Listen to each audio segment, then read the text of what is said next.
Bismillahirrahmanirrahim. Assalamualaikum warahmatullahi wabarakatuh. Alhamdulillah wa syukurillah ala nikmatillah. Kita dapat bersua kembali di dalam pembelajaran jarak jauh. Kita akan memasuki pada mapel PAI dan Budi Pekerti.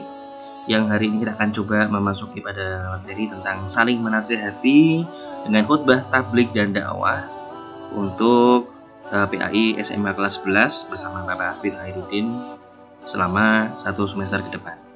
Baik, kita akan melanjutkan pada slide yang selanjutnya, di mana kita akan mempelajari bagaimana tujuan pembelajaran. Tujuan pembelajaran yang pertama, di mana setelah mempelajari atau lewat daring dan media WA dengan proses mengamati, menanya, mengumpulkan informasi, mengolah informasi dan mengkomunikasikan hasil mengolah informasi, peserta didik dapat terbiasa menyadari menjaga kebersamaan dengan orang lain dan saling nasihati melalui khutbah, tablik dan dakwah sebagai perintah agama. Kemudian menyimpulkan hikmah dan manfaat tata cara pelaksanaan khutbah, tablik, dan dakwah. Yang ketiga adalah menyajikan tentang ketentuan hikmah dan manfaat daripada tata cara pelaksanaan khutbah, tablik, dan dakwah dengan kreatif dan rasa penuh tanggung jawab. Selanjutnya, peta konsepnya yang akan kita bahas pada kesempatan kali ini yaitu mengenai bagaimana saling menasihati dalam Islam ini memiliki 3 cara, yaitu khutbah, tablik, dan dakwah.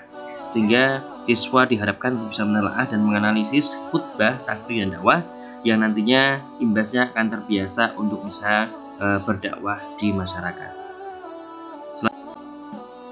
Membuka relung hati, di mana kita bisa melihat di sini pada dasarnya setiap individu orang muslim diperintahkan untuk melaksanakan dakwah Islam sesuai dengan kadar kemampuannya. Siswa muslim juga punya kewajiban itu, apalagi Allah SWT memberikan predikat kepada kita sebagai khairu ummah, artinya adalah sebaik-baiknya umat.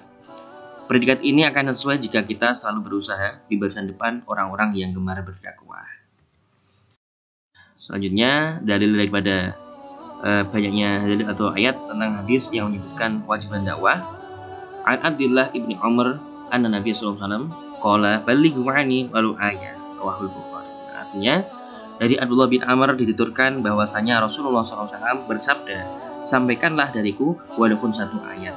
Hadis ini menyampaikan tentang bagaimana cara kita ini, wajibnya kita untuk menasihati kepada orang lain, mengajak yang ma'ruf, mengajak kepada kebaikan walaupun hanya 1 nasihat atau 1 ayat.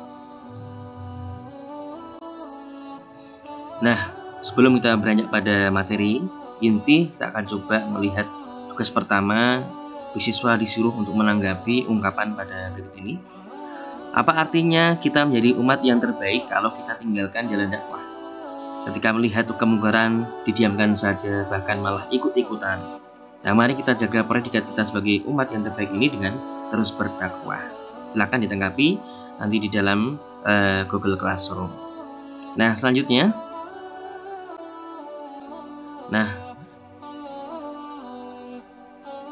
tugas yang kedua adalah menuliskan ungkapan atau tanggapan Anda mengenai apa? Yang pertama, semarak berhijab di kalangan artis maupun masyarakat umum mulai kian tampak dengan berbagai mode dan desain hijab yang sedang tren sekarang ini. Di satu sisi gairah beragama secara formal tampak sekali. Di sisi lain kekerasan seksual juga melonjak. Padahal sisi positif hijab adalah untuk menghindari perilaku-perilaku buruk berupa pelecehan seksual. Ada apakah dengan perilaku tercela ini? Silakan semua siswa menanggapi hal ini. Kita akan masuk pada pengertian apa itu khutbah, tablik, dan dakwah. Yang pertama adalah khutbah berasal dari kata khotoba yakhtubu khutbatan, yang bermakna memberi nasihat dalam kegiatan ibadah seperti sholat, sholat sunnah seperti sholat wajib seperti sholat Jum'ah, Idul Fitri, Idul Adha, Istisqa, Khusyuf, dan momentum seperti wukuf di Arafah dan nikah. Menurut istilah khutbah berarti kegiatan ceramah kepada sejumlah orang Islam dengan syarat dan rukun tertentu yang berkaitan langsung dengan keabsahan atau kesunahan ibadah. Misalkan khutbah Jumat untuk sholat Jumat, khutbah nikah untuk kesunahan akad nikah. Khutbah diawali dengan hamdalah, sholawat, wasiat, takwa, dan doa. Ini contoh khutbah yang kita lihat setiap hari di dalam masjid, khususnya ketika sholat Jumat. Ini adalah salah satu dari pengertian daripada khutbah atau saling menasihati melalui rukun-rukun yang sudah ada. Yang kedua adalah tablik. Tablik berasal dari kata balagha yubalighu tablighon, yang berarti menyampaikan, memberitahukan dengan lisan. Menurut istilah, tablik adalah kegiatan menyampaikan pesan-pesan Allah secara lisan kepada satu orang Islam atau lebih untuk diketahui dan diamalkan isinya. Misalnya Rasulullah SAW memerintahkan kepada sahabatnya yang datang ke majelisnya untuk menyampaikan suatu ayat kepada sahabatnya yang tidak hadir di majelis itu. Nah, dalam pelaksanaan tablik, seorang hamubalik atau orang yang menyampaikan tablik biasanya menyampaikan tabliknya dengan gaya dan retorika yang menarik, gitu ya. Seperti Kiai Haji Zainuddin MZ, gitu ya.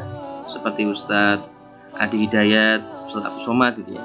Nah, ada pula istilah tablik akbar, gitu, yaitu kegiatan menyampaikan pesan Allah dalam jumlah pendengar yang cukup banyak.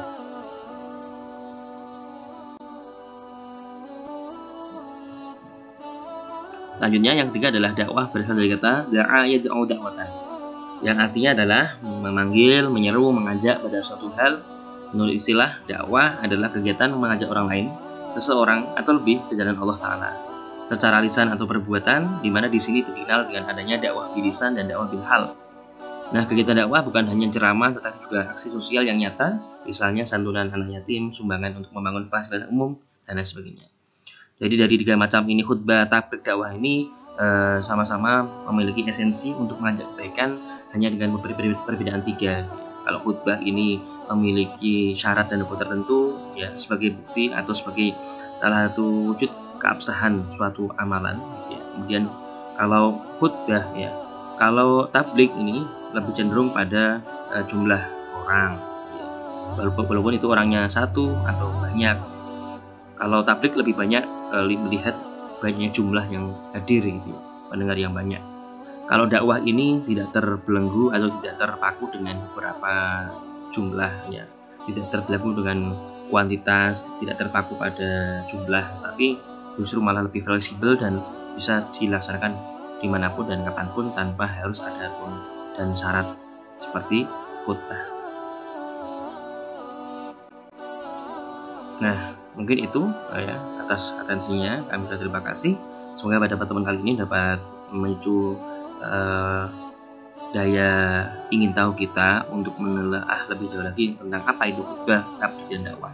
Semoga bermanfaat. Kita akan berjumpa kembali di dalam pertemuan selanjutnya yang kedua tentang khutbah, tablik, dan dakwah. Baik, terima kasih. Assalamualaikum warahmatullahi wabarakatuh.